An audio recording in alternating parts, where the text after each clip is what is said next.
Hello there, it's Julie. I bought some daffodils this morning and I thought I would just zhuzh them up a bit because we're going to visit some friends tomorrow and I'd like to take a small gift with me without spending loads of money. So I've got some daffodils here actually that came from the supermarket several days ago, and I put them in water and I just think they've opened up too much at the moment to gift, because you want to pass flowers on that have got lots of life left in them. So what I've done is gone out again this morning to buy some more flowers, and I bought these from our local market stall, which I much prefer. I bought 3 bunches for £2.50, so that was a really good bargain. I think the supermarket flowers were £1 a bunch, which I thought was really good at the time, but even better buying them from the market. And actually the ones I bought this morning are taller than the ones from the supermarket, so I just think they're going to look really elegant. So I'll put those to one side. So what you need to do when you buy your daffodils, I always buy them in really tight in bud, just so that I can enjoy them watching, developing over time.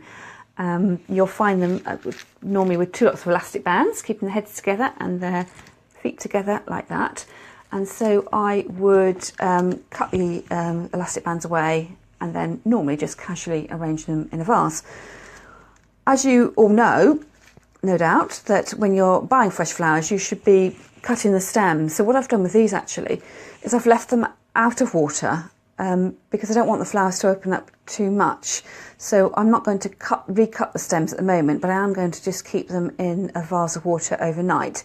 And then the flowers will get a little bit of water, but they're not going to sort of fully hydrate and then open up. And what I've done is 1 bunch of flowers always looks a bit mean. So I've bought the 3 bunches and I'm going to bundle them together. And I thought, just to make them look a little bit different, I would tie a ribbon around the top just to show them off a little bit more. And I've got here some checked ribbon, some gingham checked ribbon there, which I think is going to be really pretty. And whenever you're tying a ribbon around flowers, I try and tie the flowers when it's still on the reel, because you never quite know how much you're going to use. So what I would do, if I just adjust the camera down a bit so you can see what I'm doing, is, oh, hello Caroline, nice to see you.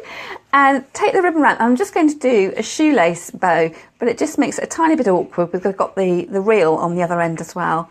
So I'm going to tie that up, take it through in a knot, or doing my shoelace bow, and then I'm just casually tying the bow round, just leaving it really simple. So daffodils are a really simple flower, and I don't think you need to do anything more than just put a ribbon around them. And then what I'm going to do is cut off the end of the ribbon. I'm keeping it really quite long, and I'm using my fabric scissors for that, keeping my floristry scissors. Hello Caroline.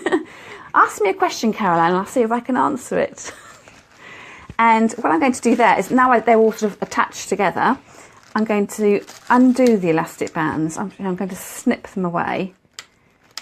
It's the easiest thing. If I was doing this myself at home, I save the elastic bands. I don't quite know why, but I've got a cupboard, a drawer full of elastic bands. You never quite know when they're going to come in handy. So I would have them like that. Now this vase of daffodils has got all the lovely leafy foliage in as well, but it's going to get in my way, so I'm going to pull those bits out. And then I like the way that they splay out a little bit when you've got a big bundle together, and the heads are just going to become a mass of yellow at the top. So taking out those supermarket flowers there and bringing my vase back into view, and I'll just tilt up again, and I would just simply, for the moment, put them in the water and they will just be fine. And then tomorrow when I dash out to see my friend, I just need to pick those up and they'll be ready to go. So it's just a really casual bow. I've left it long enough, you'll see, that it comes over the top edge of the vase. Hello Lynette. And that way it doesn't drag in the water, so the ribbon is being functional because it's holding the flowers together, but it's also decorative as well. And then because this ribbon is fraying a little bit, just shape off the ends there just to put them at a jaunty angle, And then what will happen is the flower heads will open up and you'll just get this huge mass of colour.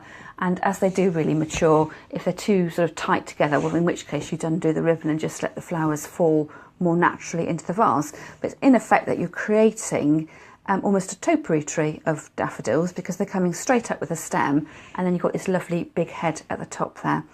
And then what I would advise you do is, when you're gifting them to your friend, you obviously then say the flowers need to have their stems recut, and for her to put them in a vase of water and enjoy them for at least a good week, I would think. So I hope you've enjoyed that little snippet of information, and thank you for watching. And if you've enjoyed the video, leave me a comment and give me some ideas of what you'd like me to do next time. So I'll say goodbye for now, and I'll see you soon. Cheerio then. Bye.